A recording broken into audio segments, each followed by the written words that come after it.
बहनों और भाइयों, 2017 के पहले अगर उन सरकारों का बस चलता तो समाजवादी पार्टी की सरकार, अगर उनका बस चलता, या फिर कांग्रेस के नेतृत्व की केंद्र की सरकार 2014 के पहले देश के अंदर किस प्रकार के नजारे इन्होंने प्रस्तुत किए थे, उनके नजारे थे तो उत्तर प्रदेश सरकार की 2017 के पहले की सरकारों के कारगुजारियां भी थी।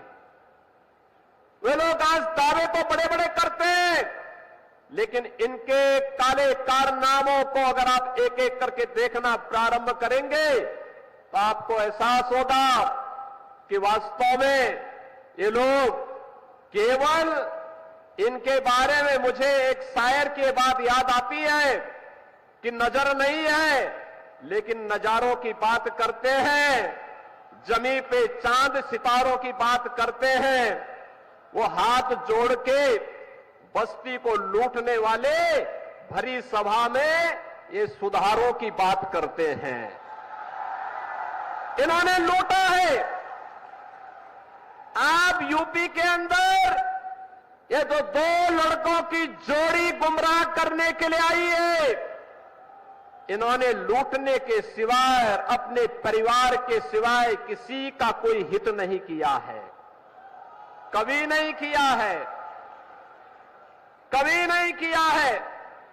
बहनों और भाइयों, इन लोगों को जब भी जनता जनार्दन ने शक्ति दी है तो इन्होंने उस शक्ति का दुरुपयोग किया है, वैसे ही जैसे किसी कालखंड में भस्मासुर ने किया था। आपकी ताकत से ही आपकी आस्था पर प्रहार।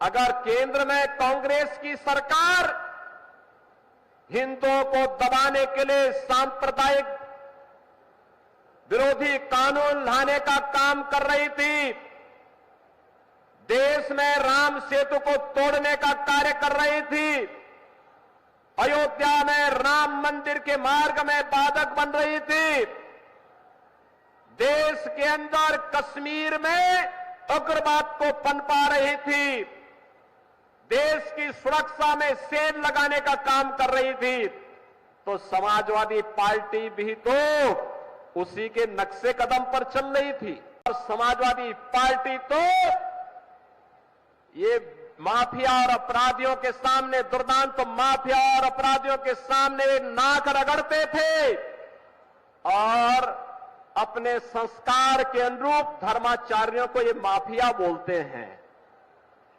इनकी प्रवृत्ति तो देखो, औरंगजेब की आत्मा सचमुच इनके अंदर घुस चुकी है।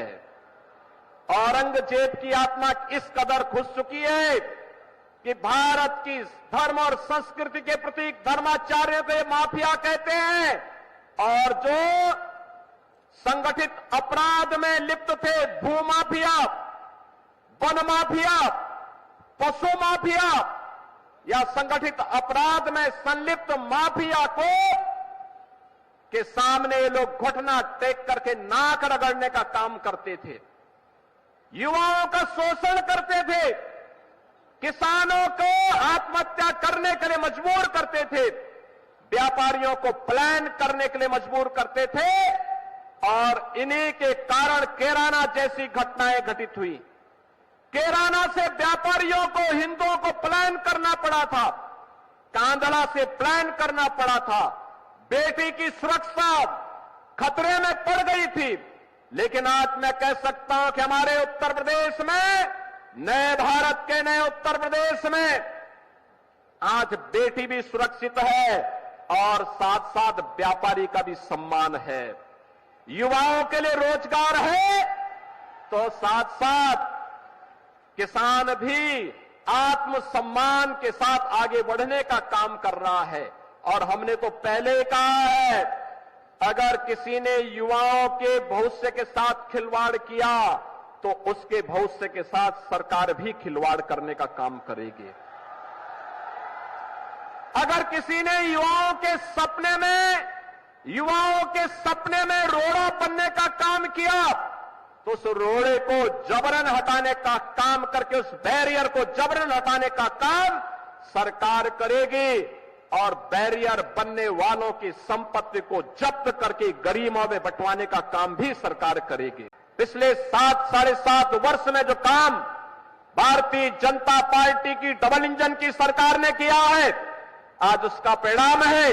जो उत्तर प्रदेश कभी देश के विकास में बैरियर माना जाता था समाजवादी पार्टी और बहुजन समाज पार्टी की सरकार के समय, आज वही उत्तर प्रदेश देश की अग्रणी अर्थव्यवस्था में से एक है। समाजवादी पार्टी की सरकार के समय 7वीं अर्थव्यवस्था के रूप में उत्तर प्रदेश था। आज उत्तर प्रदेश नंबर 2 की अर्थव्यवस्था बन चुका है। और बहनों और भाइयों, अगले 3 वर्ष हमारे लिए महत्वपूर्ण है। इन 3 वर्ष में उत्तर प्रदेश को देश का अग्रणी नंबर 1 की अर्थव्यवस्था बनाना है। अग्रणी अर्थव्यवस्था के रूप में इसलिए स्थापित करना है जिससे हमारे युवा को यूपी के अंदर ही कार्य मिल सके। नंबर 1 की अर्थव्यवस्था का मतलब उसके सपनों को पंख लगाने के लिए, एक नई उड़ान देने के लिए सरकार का संबल उसके साथ जुड़े।